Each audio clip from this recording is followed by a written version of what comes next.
안녕하세요. 물고기자리 영어쌤입니다. 요즘 저는 온라인 수업을 진행하며 학생들이 영상을 좀 더 집중해서 시청할 수 있도록 영상 내용을 간단한 퀴즈로 제시해서 평가를 하는데요. EBS 온라인 클래스의 퀴즈 기능도 사용해 봤지만 현재 제가 사용하는 구글 설문지나 구글 퀴즈가 사용하기 정말 편리하고 학생들의 이해도가 한눈에 보여서 혹시 아직 사용하지 않는 분이 계시면 오늘 꼭 배워서 사용하실 수 있도록 영상으로 만들어 보았습니다. 구글 설문지 기능은 온라인 수업이 끝나더라도 다양한 방법으로 사용될 수 있기 때문에 이번 기회에 꼭 익혀서 사용할 수 있으시면 좋을 것 같아요. 참고로 저는 작년부터 담임교사로서 3월에 기초정보조사뿐만 아니라 매달 학교폭력 예방의 일환으로 반 아이들에게 설문조사를 해서 사소한 교실 내 폭력이나 왕따 혹은 학교 생활 중에 일어나는 불편함들을 더 커지기 전에 미리 파악하는데 아주 유용하게 사용했었어요. 그래서 후반에 이 부분도 함께 공유해 드리도록 하겠습니다. 학교에서 구글 클래스룸이라는 플랫폼을 사용하지 않더라도 단지 나의 구글 계정만 있다면 손쉽게 문제를 만들고 학생들도 링크만 클릭하면 편리하게 과제를 제출할 수 있습니다. 자, 장점을 먼저 설명드릴게요. 첫 번째는 학생들이 로그인하지 않아도 사용이 가능합니다. 저만 로그인해서 문제를 만들고 나면 링크를 공유하면 학생들이 바로 문제를 풀 수 있고 단 설정을 하실 때 로그인하지 않아도 되도록 설정을 해주셔야 합니다. 두 번째는 아까 말씀드렸듯이 구글 클래스룸 사용 여부와 상관없이 설문지를 사용할 수 있고, 세 번째는 저장을 문제를 만들면서 중간중간 할 필요가 없이 자동으로 모조리 저장됩니다. 심지어는 다 만들고 나서도 저장을 누를 필요가 없이 자동으로 다 저장이 돼요. 내 드라이브에 가시면 언제든지 열어보실 수 있어요. 네 번째, 문제에 오류가 있을 때 제시 후에도 바로 수정이 가능하다. 이 점은 제가 EBS 온라인 퀴즈랑 굉장히 대비되던 부분인데요. 구글 퀴즈로 문제를 제시했을 때 아무리 미리 열심히 찾아봐도 오류가 안 보이는데 학생들에게 링크가 날아가고 문제를 풀기 시작하면 꼭 오류가 갑자기 발견이 돼요. 이럴 때 얼마든지 오류를 수정할 수 있어요. 예를 들어 제가 문제를 내다가 잘못 낸 부분을 이미 5명이 풀었는데 제가 그때 잘못된 걸 발견하면 그때 고치면 남은 학생들은 제대로 풀 수가 있어요. 물론 이미 푼 5명은 어쩔 수가 없지만 그래도 즉각 수정이 가능한데 EBS 온라인 퀴즈 같은 경우는 제가 답을 잘못 썼어요. 그런데 아이들이 이미 풀기 시작했고 제가 나름대로 빨리 발견을 해서 고치려고 아무리 들어가 봐도 전혀 답을 수정을 할 수가 없더라고요. 문제는 살짝 고칠 수 있지만 답은 바꿀 수가 없다는 걸 제가 알고 한 번 사용한 후에 다시는 사용하지 않고 있습니다. 구글 설문지로 만들면 되게 마음이 편해요. 실수가 발견되더라도 바로 조치를 취할 수 있어서. 다섯 번째는 결과를 각종 도표나 수치, 퍼센티지로 한눈에 파악을 할 수 있다는 점. 어떤 문제를 아이들이 가장 많이 틀렸는지도 한눈에 볼 수 있고 몇 반 아이들이 가장 참여를 열심히 빨리 하고 있는지도 알 수가 있어요. 여섯 번째는 설문지가 아닌 퀴즈로 만들 경우에는 즉각 채점이 되어서 아이들도 결과를 확인할 수 있고 저 또한 결과를 다 리포트로 보고받을 수 있고 엑셀로도 확인이 가능합니다. 자, 지금부터 구글 설문지를 직접 만들어 보실 텐데요. 구글에 로그인하고 들어가서 내 드라이브를 갑니다. 중간 부분에서 오른쪽 마우스를 클릭하시면 쭉 내려가서 더 보기, 그리고 구글 설문지를 클릭하세요. 자, 그러면 설문지를 만들 수 있는 폼이 나옵니다. 먼저 제목부터 입력을 해볼게요. 제목에 영어 7차 시 과제라고 입력을 하면 위에서 바로바로 저장을 하고 있어요. 자, 이렇게 간단한 안내를 써볼게요. 자, 이렇게 다 적고 나면 위에서 계속해서 스스로 바로바로 저장을 합니다.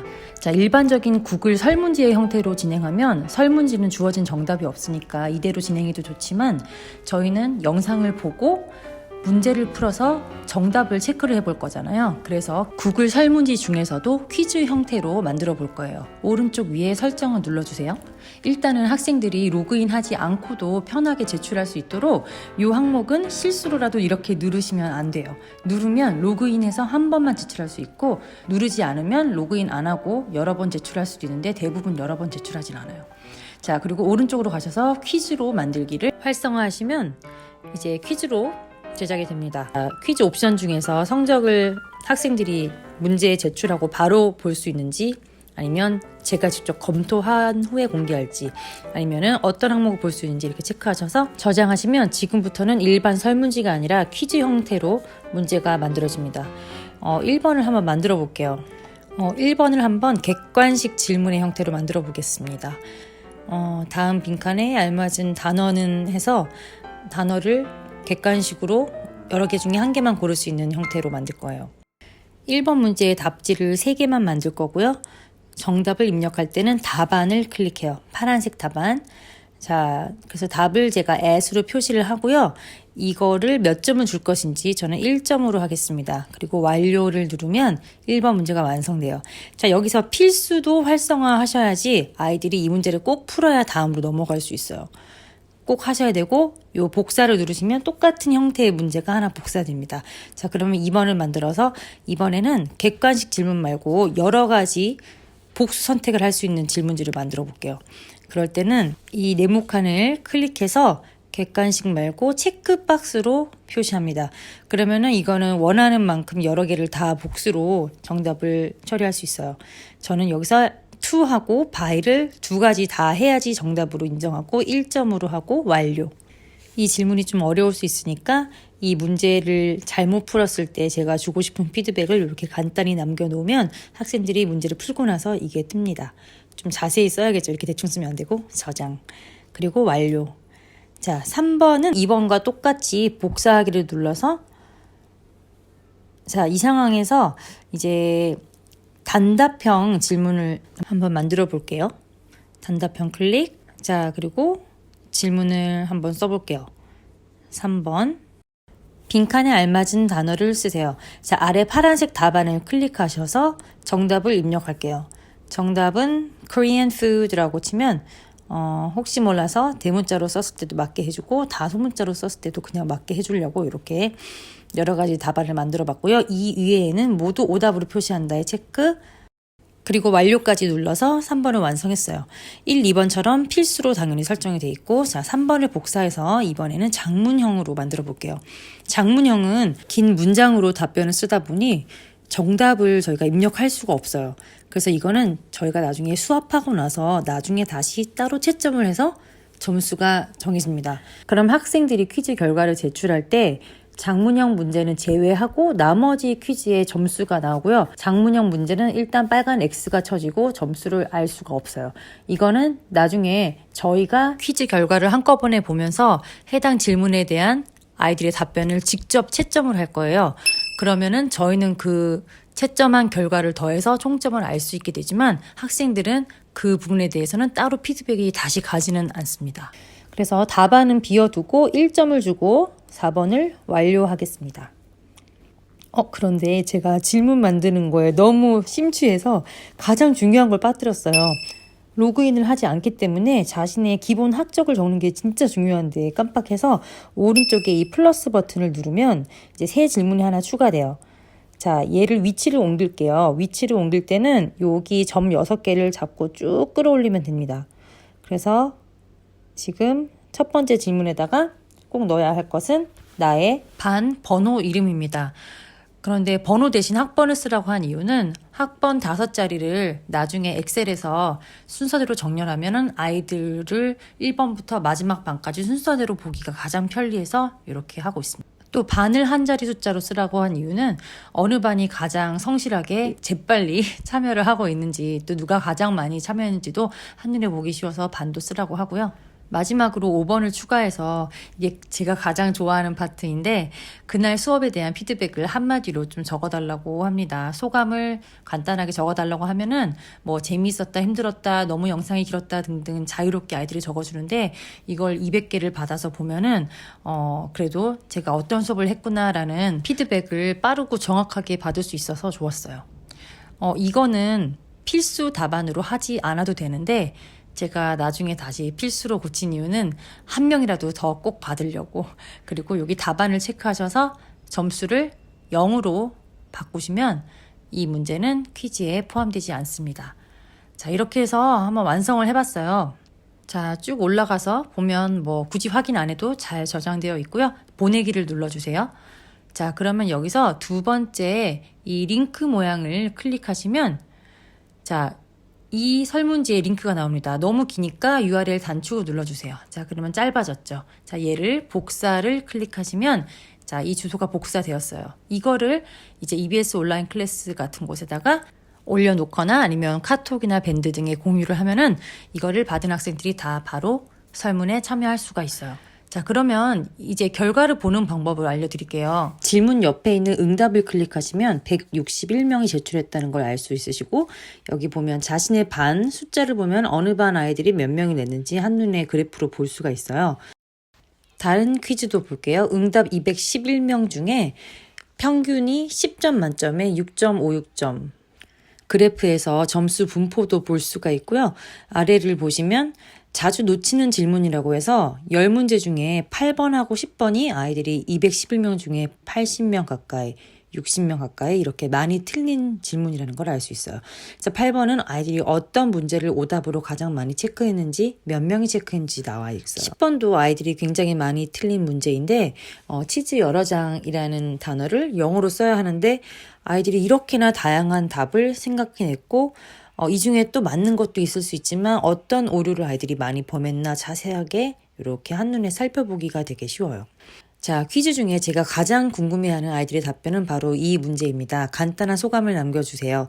자, 보면은 이제 하나하나 다 읽어봤어요. 211개 중에 재미있었다가 뭐 거의 한 180개 이상은 되는 것 같아요. 하지만 사이사이에 어려웠다, 영상이 너무 길었다, 힘들었다 이런 의견도 당연히 보이죠. 근데 저희가 교실에서 수업을 하더라도 당연히 한 반의 일부는 수업을 이해하지 못하고 따라가지 못하는 경우가 있으니까 거의 대부분은 영상이 길긴 했지만 유익했고 또 선생님이 재미있게 가르쳐 주셨다였어요. 그래서 저는 이걸 보고 너무너무 행복했어요. 자, 결과를 엑셀 파일로 보시려면 이 초록색 십자가 같이 생긴 버튼을 누르시면 스프레드 시트에서 응답을 볼 수 있어요. 그래서 엑셀 파일처럼 이렇게 표로 한눈에 정리되어서 뭐 학번 순으로 정렬을 다시 맞춰서 표로 짜라락 볼 수 있죠. 그래서 만약에 두 영어 선생님이 같이 수업을 들어가시는데 한 선생님이 결과를 받아도 이 부분을 얼마든지 쉽게 공유를 하실 수 있어요. 저 위에 초록색 버튼으로 공유를 하셔도 되고요. 아니면 파일 자체를 복사해서 그대로 보내셔도 쉽게 복사가 됩니다. 지금부터는 제가 작년에 매달 한 번씩 애용했던 학교폭력 예방 설문지에 대한 설명을 드릴게요. 너무나 뼈아픈 학교폭력 사건을 반에서 겪고 나서 제가 더 이상은 이런 일을 다시 겪고 싶지 않았어요. 저뿐만 아니라 아이들이 너무나 고통을 겪기 때문에. 그런데 학교 폭력이라는 게 어느 날 아침에 갑자기 빵 터지는 게 아니라 작은 일이 쌓이고 쌓여서 아이들 간의 불화도 커지는 거잖아요. 그런데 아이들 중에 용기가 없거나 아니면은 선생님에게 먼저 말을 선뜻 꺼내지 못하는 아이들이 있어요. 그래서 이런 아이들에게 언제든지 저한테 말할 수 있는 방법을 마련해 주자고 생각해서 제가 한 달에 한 번 학교 폭력에 관련된 여러 가지 질문들을 구글 설문지로 아침 조회 시간에 아이들에게 참여하도록 했어요. 그래서 제가 어떤 질문을 사용했는지 한번 보여드릴게요. 근데 저는 결과적으로 반드시 이것 때문에 예방되지는 않았겠지만 3월에 학교폭력 예방 교육을 하고 매달 이 설문지를 통해서 아이들 간의 사소한 갈등도 어느 정도는 제가 파악을 하고 있어서 좀 제 마음속에 불안도 좀 덜했고 또 어느 날 갑자기 빵 터지는 일만은 제가 방지할 수 있지 않았나라는 생각이 들어요. 저는 그래서 올해에도 다시 등교 계약을 하면 한 달에 한 번씩 이 설문을 계속해서 할 거예요. 그럼 작년에 제가 사용한 설문지를 보여드릴게요. 학교 폭력이라고 제 드라이브에서 검색을 하니까 작년에 썼던 게 나오는데 제가 3월, 4월, 5월에 다 한 게 남아있지가 않아요. 왜냐면은 3월에 거를 또 수정해서 4월에 쓰고 4월에 걸 수정해서 쓰고 이래가지고 사실 수정하지 말고 복사를 했어야 되는데 수정을 해서 썼기 때문에 지금 1학기 말에 썼던 자료가 남아있어요. 1학기 말 거를 한번 보여드리겠습니다. 제목은 우리의 1학년 1학기를 되돌아보기. 사실 대부분의 질문들이 3월, 4월, 5월, 6월 똑같이 반복되는 거예요. 근데 예를 들어 좀 부정적인 행동에 대한 질문의 지목되었을 때 그 퍼센티지가 줄어드는 경우 제가 굉장히 많은 칭찬을 해줬어요. 너가 발전을 하려고 노력을 했다는 점에서. 그래서 양식을 보면 이름, 번호, 그리고 솔직한 답변을 부탁합니다. 이 모든 내용은 비밀 보장이 됩니다. 자, 그리고 질문을 볼게요. 1번부터 주관식으로 평소 가장 존중하며 대해준 친구, 왜 그런지, 1학기보다 말과 행동이 좋아졌다고 생각하는 친구, 도움이 필요한 친구, 어색함이 있는 친구, 여러 가지 주관식 질문이 있었고요. 이제 6번부터가 3월부터 계속해서 똑같이 반복되는 질문이에요. 교실에서 신체적 폭력을 가하는 친구가 누군지 제가 아이들 이름을 객관식 질문이 아니라 아까 말씀드렸던 체크박스 기능을 이용해서 반전체를 모두 넣었어요. 이게 한 번 입력하는 게 힘들지만 여러 질문일 경우에는 복사 기능을 사용하면 간단하게 되죠. 그래서 제가 가장 강조해서 물어봤던 두 가지는 교실 내에서 신체적인 폭력을 가하는가, 두 번째 성적인 농담이나 행동을 하는가. 이 부분은 3, 4, 5, 6월까지는 결과를 저만 참고하고 학생을 불러서 개인적으로 상담을 했는데 이번 7월에는 제가 계속해서 행동이 좋아지지 않고 더 심해지는 경우에는 결과를 공개하겠다고 말을 했어요. 사실 3월, 4월, 5월, 6월 다 비슷한 아이들이 계속해서 똑같이 등장을 하거든요. 그래서 그 친구들이 개선하는 모습을 꼭 보여줘야 되는 시점이라서 이렇게 얘기를 했었고, 아이들이 한 달에 한 번 이거를 할 시점이 다가오면은 좀 더 조심하는 점도 있어요. 그리고 같은 주제로 저와 한 달에 한 번씩 계속 상담을 하다 보니까 확실히 2학기에는 정말 나아진 모습을 보였어요. 그래서 그런 나아지는 모습들은 사실 제가 없는 교실 내에서 벌어지는 상황이기 때문에 늘 그래서 본인보다는 친구들이 한 목소리로 이 친구 정말 많이 좋아졌다. 더 이상 그러지 않는다. 이렇게 얘기를 해주더라고요. 저는 그때 정말 너무 좋았어요. 초등학교랑 달리 중학교는 아이들이 더 이상 교실 안에서 선생님이 같이 상주하지 않고 완벽한 자유를 얻기 때문에 정말 우리가 상상하지 못하는 모든 행동을 교실에서 한단 말이죠. 하지만 교실에서 어떤 행동을 하든 선생님은 못 보지만 교실 친구들은 다 보고 있어요. 그 보고 있는 게 같이 재밌어 하기도 하지만 그렇지 않게 생각하는 친구들도 있거든요. 그래서 이 설문조사를 하면 제가 볼 수 없는 교실 안에서의 모든 일들을 그냥 한눈에 그려볼 수 있는 계기가 되는 것 같았어요. 그리고 결과를 가지고 상담할 때도 이런 수치가 나왔고 너가 우리 반에서 몇 명의 표를 받았다. 이렇게 얘기를 하면은 자신의 행동에 대해서 꼼짝할 수가 없어요. 너무나 정확하게 얘기를 하기 때문에 물론 누가 누구를 지목하였다고는 얘기를 절대 해주지 않지만 그래도 몇 명의 학생들이 자기를 이렇게 자기의 부정적인 행동을 인식하고 있다는 것을 깨닫는 게 굉장히 상담에서 중요하게 작용했던 것 같아요. 그 외에도 제가 궁금한 소소한 것들을 질문을 했어요. 나는 학교에 가고 싶다 또는 가고 싶지 않다. 그 이유는 뭐뭐뭐 때문이다. 아니면 9번 나는 학급 생활이 재미있다 재미없다. 이유 내가 기억하는 2학기 현재까지 가장 즐거웠던 때 나는 우리 반의 어떤 존재다.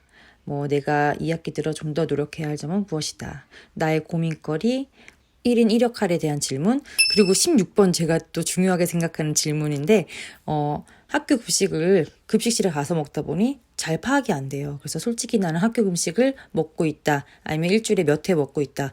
먹지 않은 이유는 무엇이다.